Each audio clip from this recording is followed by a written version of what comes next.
years. It's really fun to start getting, in-person events again after these past couple of interesting years. And what a treat tonight for you. So I'm going to start by introducing Christian Schlegel. And I want to tell you a little bit about, he is our moderator tonight. So he is the author of poetry collections, Honest James. And in October of 22nd, publishing will be, is it Ryman? Ryman. All right. After the painter, Robert Ryman.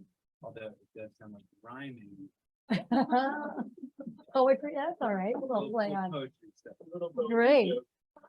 So we're thrilled to have you here. You live in New Haven and you teach at the Piermont School of Connecticut. I do. Fantastic.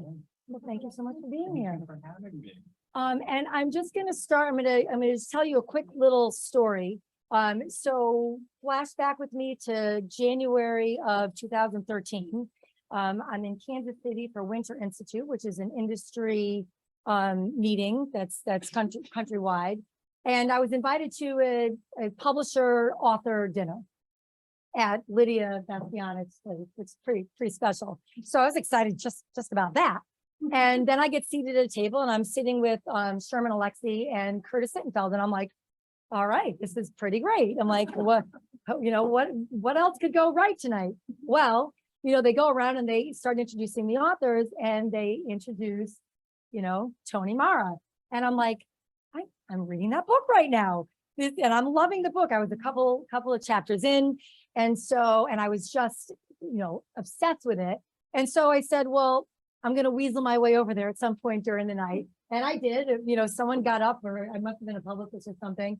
And I went and I sat down and I was like, hello, my name is Lori and I love your book. And so we had a great conversation that night. I probably remember it more than you do. Oh, no, I remember it very well because that was either the night or the day before the great blizzard. And yes, it was. Stuck in. We were stuck in, yes, we were. Yep. And then the day that, well, that's a whole other story. To get to the airport was like, the most terrifying day of my life. But anyway, so we had this great conversation and you shared your card with me. And little did you know, and he said, I'd love to know what you think about the book when you finish. And I was finished by the end of being stuck in the blizzard there.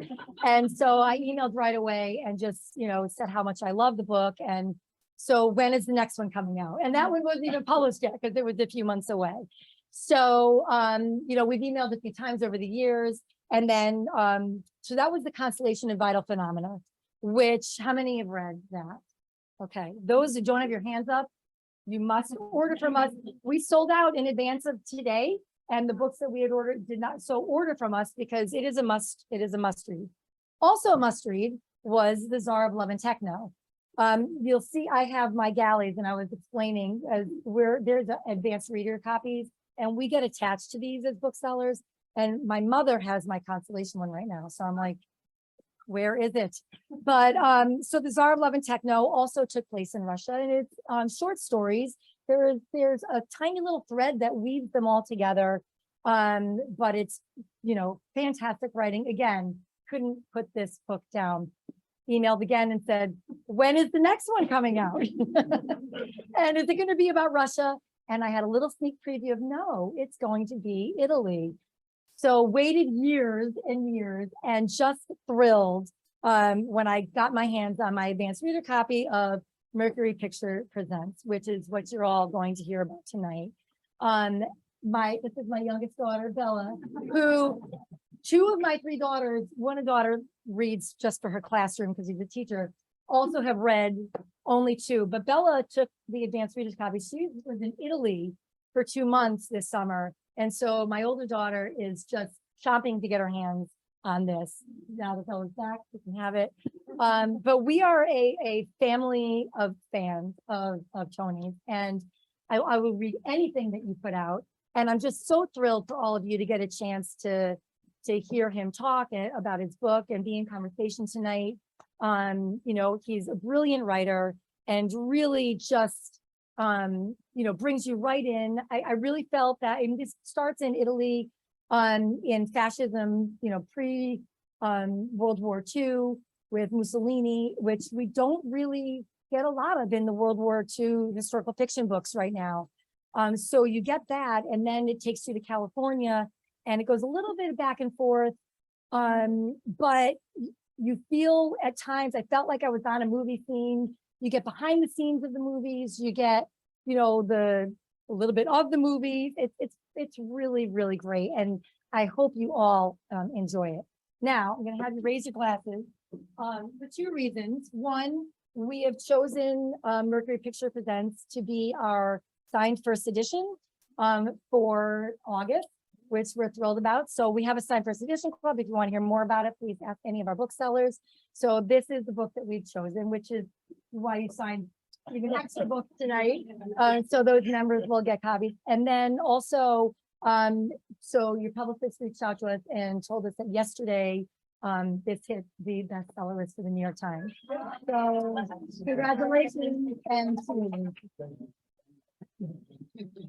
so I now will turn it over to our esteemed guest. Thank you so much. Thank you so much, Lori. Thank you to RJ Julia for hosting this. My partner Cappy and I moved here, moved to New Haven last year, and one of the joys of living in this neck of the woods is having this incredible independent bookstore in our backyard. And we spent way too much money here, and so now I'm looking forward to getting some of it back tonight. So thank you so much to Chris for being in conversation. I know some of you may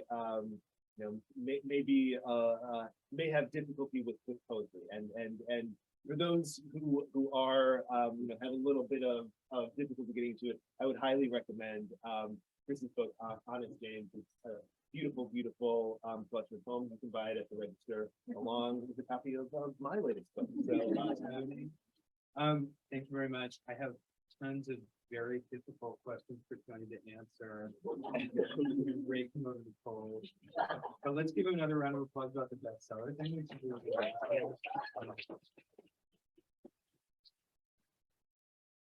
So my partner is a book scout, and she texted me this morning and she had seen a great magazine that Tony had made the bestseller. So it really is something to celebrate. And it's a beautiful and incredibly moving book.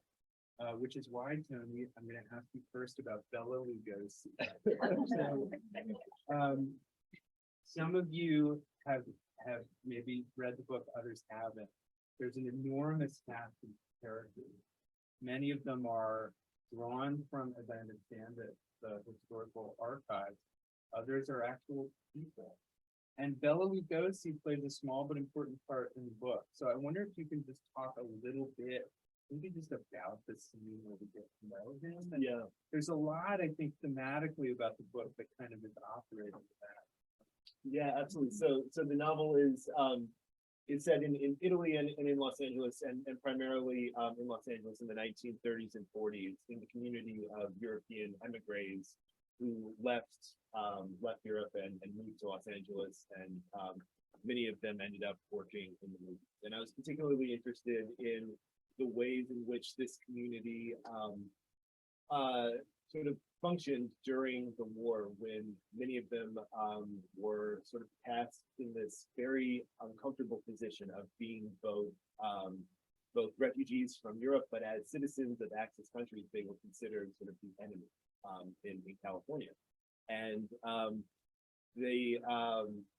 number of these characters get involved in one way or another with sort of the propaganda film business, which was sort of at boom times during the 1940s in Hollywood. And in particular, there's this one character, his name is Eddie. He is the significant other of the main character in the novel, a woman named Maria Lagana. And Eddie is a Chinese American actor who's sort of the only character in this book with any actual talent.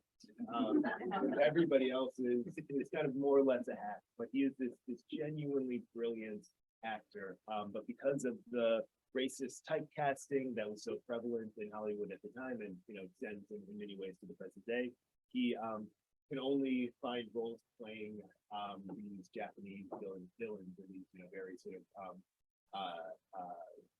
very like grotesque, propagandistic roles. And the fact that his conscience and his career are sort of at odds in this period is something that brings him into conversation with Bela Lugosi. So Bela Lugosi, we all know him as Dracula.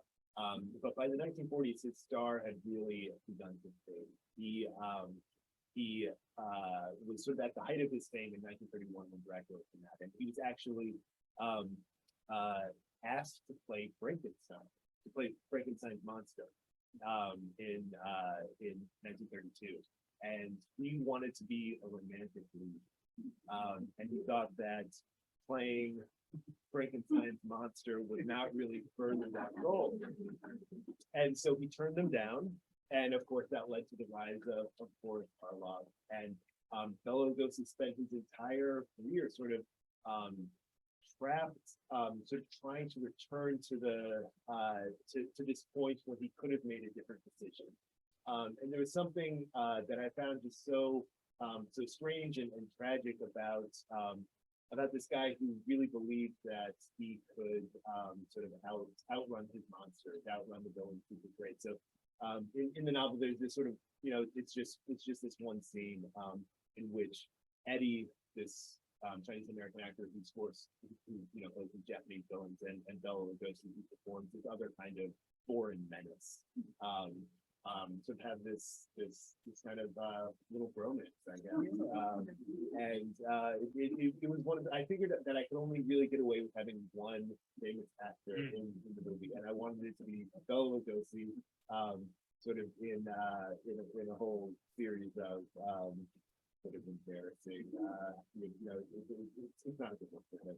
Yeah, it's an incredible moment in the novel, and I remember there were several times as I was reading where I felt carried along in a narrative that you had so generously offered to it, that seemed like a kind of like spur from the narrative.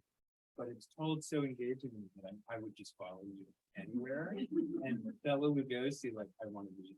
It's incredible. And you capture exactly what you described, which is this arc of his career. So another thing that I love there, and this is not, I'm an English teacher, so yeah, I'm going to do. We will be diagramming all of the sections in this. I realize that there's a certain way that we like to do this, but Bela Lugosi is also sitting on the bench with two lookalikes of Star, and they think that Bella is a lookalike named Bruce.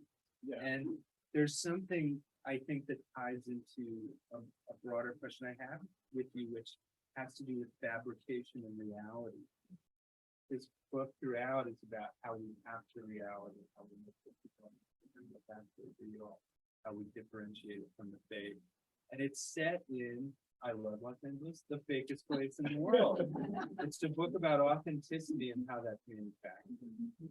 And I guess there's a lot of ways we can go with that. But one is, how do you settle on the kind of thematic concerns of your book? Did you sit down and say, I have a story I want to tell about expatriate Italians in Los Angeles, and you realized that it was a story about being real versus being false? Or do you have a set of things you're worried about, things you see on the news or that you find in the archive, that you then try to work into a fiction?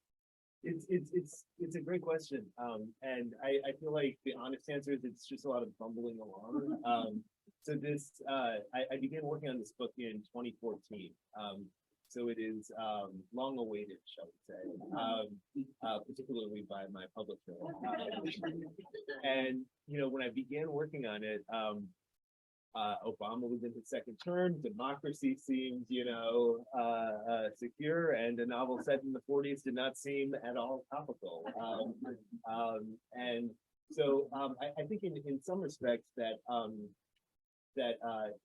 historical fiction describes the period in which it's set as much as, the period in which it's written as much as the period in which it's set. That I think as writers, whether it's conscious or unconsciously, we're sort of constantly drawing down from the general frequencies that are alive in the atmosphere at the time. I came to this project after doing these two books set in Chechnya and the former Soviet Union. And one of the things that drew me to those subjects in the first place, among much else, was that those were those were worlds where anything was possible. And particularly after working on the Tsar of Love and Techno, much of which is set in the world of Soviet propaganda and sort of the ways in which history was falsified. I became just sort of really fascinated with this notion of how history gets manipulated and fictionalized. I think that one of the things that sort of plagued the historical novel as a form is that it often traffics in nostalgia quite a bit, and sort of looks at the past with rose-colored glasses. And I think that one of the ways that I've tried to almost inoculate my books against that is to really deal with the question of how history becomes fictionalized in any given present moment by multiple actors. So I came to this initially. It was just the idea of Hollywood in this period. There's so much going on. There's just so many interesting characters. I just love the sort of larger than life personalities that a book like that allows you to do. I love the way that you can really draw from the world of film in terms of how you set up scenes. Like you can get away with sort of snappy dialogue, sort of screwball comedy, a lot easier in this world than say in Chechnya. So those were all the things that initially drew me just to that larger frame. And then as I was working on it, and as the last 6 or 7 years were what they were, it seemed that so much of that time period allowed me to look at some of the things that feel really urgent and pressing and important today, and sort of contextualize them within the longer sweep of U.S. history. Yeah, that makes a lot of sense. Right. It's a book where it feels like you could do anything or go anywhere, as I was alluding to before. And so when the book does settle on certain kinds of patterns, I notice those, and I wonder if I can ask about a couple more. One of them is, let's go back to Maria, who's center of the book in a lot of ways. I guess my first question is just like, how did you feel like you gained access to her consciousness? How did you create her as a character? How did she come about? Was she always on the page the way she is here, or did she go through cycles of change? And then I want to talk about some of the relationships with her. Yeah. So Maria is the main character, and she and her sort of entire extended family is loosely inspired by my own, not in the specifics of their lives, but in sort of one of the more general characterizations. So Maria grows up in Italy, and there is she commits a transgression as a child that results in her father's arrest and imprisonment. And Maria and her mother moved to Los Angeles, and moved in with Maria's 3 great aunts, who are named Mimi, Lala, and these are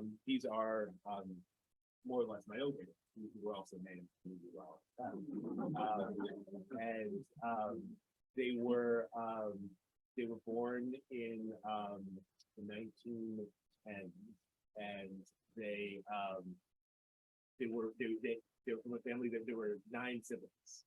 So my grandfather and a number of others, and half of them died as child. And so my grandfather and my great aunts, they each inherited their name from an older sibling who had died. So none of them have original names. They were all just sort of passed down from a sibling who passed away. And from that sort of that poverty and just a 50% mortality rate within this family, my 3 great aunts, meanwhile, have lived to their late 90s.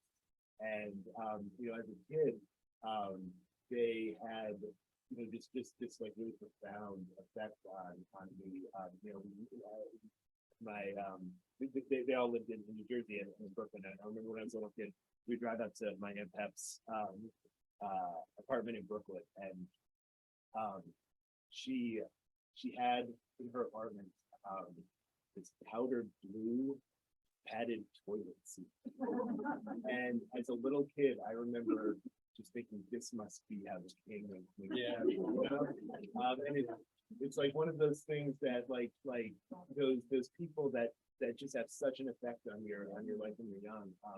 You know, so the main sort of one of the main relationships that Maria has in the novel is with her Aunt Mimi, who is I'll just tell you a few things. So my Aunt Mimi used to tell me as she tells Maria in this novel, she would look me in the eye and say, I'm gonna look and say, you poor child, you have your whole life out. And she was this very fatalistic, very dour. She lived to the age of 98 and hated every single thing. And so when Constellation came out, she was 96 and she came to one of my readings. Rather than expressing his sense of pride or accomplishment, she went around to everybody in every attendee at the reading and started pointing to the book, to the bookshelf on books and saying, "This place is a fire trap. One spark, we're all gonna die. You should get out of here." And she cleared the room. But at the same time, she could also be incredibly sweet, and so her life was inspired about about a decade earlier.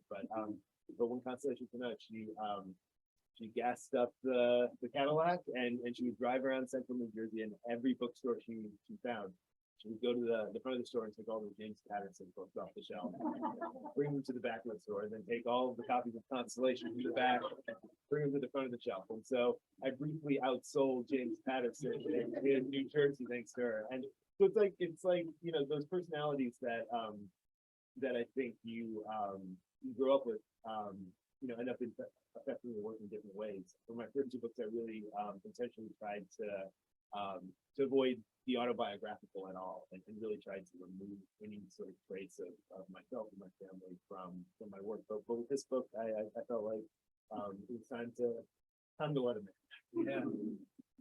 Yeah. No, I want to talk maybe about parent relationship.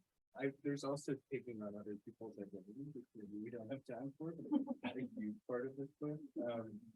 But I want to talk, maybe you can pick one of these parental relationships, all of which are vexed in their own way, and just describe. That's definitely not autobiographical. Yeah. That is. Yeah. Tell me where that comes from. So Maria, of course, or as you will see, is separated from her father externally through a series of misfortunes. Much of the book is about their relationship and how they literally piece it together through Maria's relationship with her mother's, let's say, sex. And then there's also relationships of what I saw as maybe substitute parenting. So there's Maria and Artie, who we haven't talked about, who's a really incredible comic center in the novel. And then there's also Anna, is that right? Who sort of adopts the young photographer character. So I wonder, was that another thing that was on your mind? You're talking here about family, biological family, but there's also these relationships that may be substitute family. It really strikes me, thinking about the book as a whole. Is that important?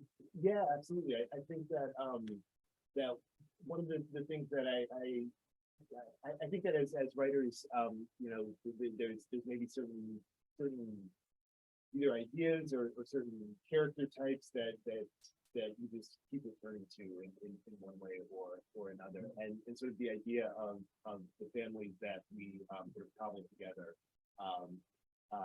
it's something that I find myself referring to a lot. So in Constellation, it was sort of Hava and Sonia and Ahmed, the sort of makeshift family that they formed in this hospital.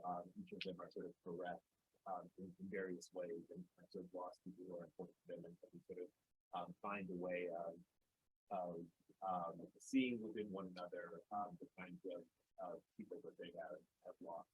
And I think that's certainly an aspect of this novel as well, that many of these characters are you know, it's set in much of it is set in Hollywood, and so the idea of artists and sort of like the fantasy world we create for ourselves to get comfort, and get a sense of meaning is something that I think plays out not only, you know, in the professional sphere, but also in the private life of these characters, where you know, one character you know, is sort of missing their son, and another is missing his mother, and there's a kind of like beautiful almost surrogate relationship that they form because of that, even as, you know, it's in no way, you know, an adequate substitute, and it's the best they can do. And, you know, I'm always drawn to characters who are just trying to do the best they can do, despite you know, perhaps severe moral limitations. Yeah, no, I think that comes through here. You know, I saw your watch, Tony, and I bet there are questions in the crowd, and I want to make sure that we have time. Good, perfect time. So, anyone have any questions for Tony? They can have to do with books that he's written. We haven't gotten to the process, but I think that's something that can ask relevant. So, if you have questions about how he writes, the kind of breadth that he has. Cups of coffee, maybe teas, and I have more of it. Yeah, go ahead. I'm just curious about finding out a little bit more about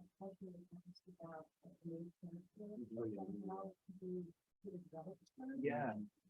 Yeah, so so she her name is as I said, her name is Maria, and she so I really love like old screwball comedies, and one of my all-time favorites is Real Fred. And I kind of imagine this character Maria as this kind of almost a Rosalind Russell-like character. I'm really drawn, I think, in general to outsiders in fiction. That I think that's, you know, it's very difficult to feel much empathy for you know, for George Clooney, right? You know, somebody who is you know, handsome and competent and capable. It's kind of difficult to really muster much sympathy for them. But it's, I think, people who are sort of a little bit more on the margins, who are, you know, struggling a bit more.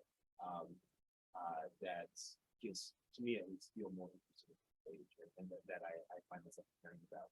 And so Maria is this sort of rises in at this B movie studio at a time when it's both very, very difficult for women to work in the front office at all, and when you know, her nationality as an Italian citizen sort of puts her in sort of complicated like political and legal jeopardy during the conflict. And there's something about that, those sort of like two aspects of sort of outside of this that really brings me. She's also, you know, I think that over time I've become more and more interested in characters who are funny, and I feel like she just has like a really sharp wit. She knows how to she knows that she can't change the sort of the system of business that she's in, but she is very adept at sort of using the levers of power to her advantage. So beneath all of this, there is sort of this complicated relationship that she has with her father, who's been taken when she was a kid, set up in church or something. And so, like, in some respects, her entire like career is when trying to like recapture this lost world that she was in part responsible for sort of demolishing. And so it just struck me as a way of that she as a character is a way of looking at a lot of these different issues in a way that would be like funny and meaningful, and that you know, that readers can really you know, root for her and care about her. she ended up sort of becoming the focal point of the book, from which sort of all of the other stories kind of sprout outward. And she's like the gravitational center around which the other. So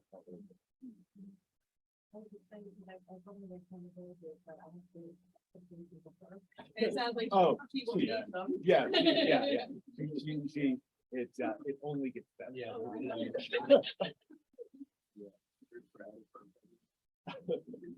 Other questions for Tony? Yeah. I guess I'm curious about the process for writing a whole novel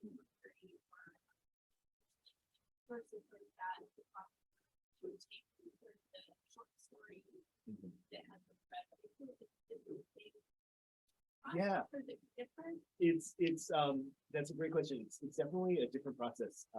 So for the Czar of Love and Techno, which is sort of this linked short story collection, it began actually as completely individual short stories, and it was only after I published Constellation, people would ask, "What are you working on next?" And I'd say the short story collection, and I could just see the disappointment in their eyes.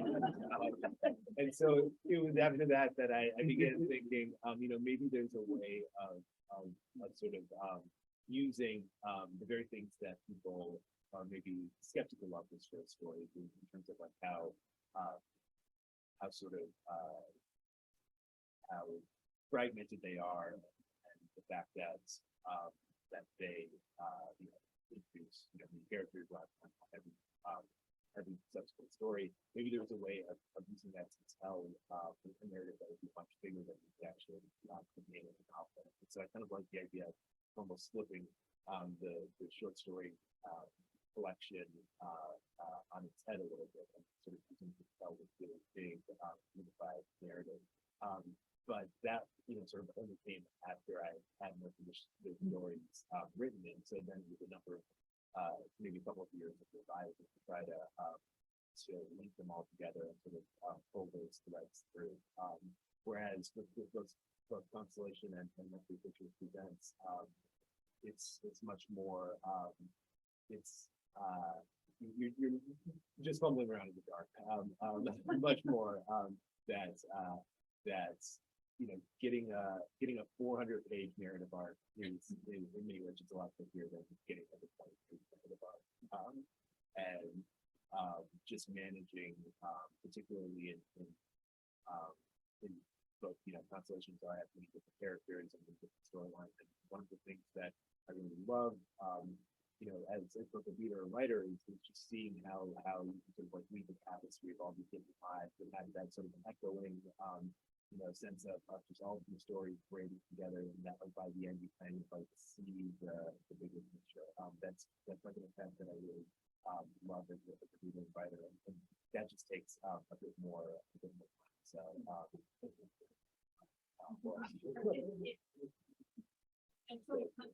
It's so a little different. thank you. When Bela Lugosi returns, it's very satisfying, I have to say. In part because it shows the level of detail that you're operating. Like, this is a character who, obviously I'm fixated on, but he's not at the center of this novel necessarily. But when he returns, it shows that you had a book for it's incredible. I have a process question on what's coming on. Okay, so Tony and I both went to writing school. I was a poet there, and poets that made me so cool. But my question for Tony is, when you were in writing school, how did you learn the discipline of writing these long books? And then since that time, over the last 10 years, has it changed? Is the actual physical discipline of how you churn out, has there been an evolution? Or were you getting up at 7 and writing? That'd be amazing. Oh no, no. So I think the Iowa Writers Workshop has changed a lot in the time since I've there. I arrived in 2009, and when I arrived, you could tell exactly what the faculty thought of you based on your financial aid calculation. So some people would have, they wouldn't have to be in teaching at all. They, were delivered bonbons each morning from, the professors, it seemed like. It's sort of like the next step down was you got to teach beer. So that's good. And then the next step down below that was, you could teach like English literature classes. And then several more steps down the staircase, was teaching rhetoric. And so I taught rhetoric at 8 a.m., 5 days a week. Oh my God. Oh my God. Yeah. And, I didn't do that. yeah, it was awful. And so when I was in that program, I had a real chip on my shoulder about like needing to prove that I could at least be teaching the literature class. And so I feel like I think a lot of young writers feel that sort of sense of being themselves, and I think over time, like the writing process has been much less about trying to do the thing and much more just I think that over time, I'm not sure if I've become a better writer at all, but I've certainly become a better reader. And so things that 5 years or 10 years ago I would be okay with publishing, I now feel a little bit that just like that danger that you have a little bit, or at least that it's a bit more discerning. So this book took so long in part because I feel like I was letting much less slip by than I otherwise would have. I'm very proud of both Constellation of God. I think that I would today would have probably changed in there. Just as I'm sure I would change things in this book. If you were to ask me the question 5 years about that, like a book is never finished. It's published. Maybe you'll do a Henry James to go back through and revise them all. There we go. Like that. I think that's a fun project, right? Yeah. Yeah. But no, I think it's like I think that that over time the work itself has become more meaningful, and sort of the end to itself. That working on this, I worked on this for 8 years, and there's a lot of big changes in my life, in the world at large in that period, and this book sort of was this stabilizing force, the anchor that I've always returned to it. And no matter what else was happening, I had this little world that was mine, that I could control, and that I could disappear into. And one of the things that I think is true, and maybe seems unlikely when you work on a book for a long time, is that when you get to the end and turn it in, and you're all done, it's in some senses it's like a relief and joy, but in other ways there's this real sense of loss. That so long as I could so long as I can rearrange the furniture in the room, so to speak, it's mine. As long as I can move around the comics, it's still mine. And now it's yours, and that's a wonderful thing. And now I need to find another room to rearrange the furniture. Honey, what a beautiful ending to our conversation. You've been talking. Let's give her a round of applause. Thank you. I think that people, the opportunity you've given them to spend time with this thing that you created is really good. So thank you. I love the book. I know everyone here is going to love it too. And I think we have just enough time for this signing.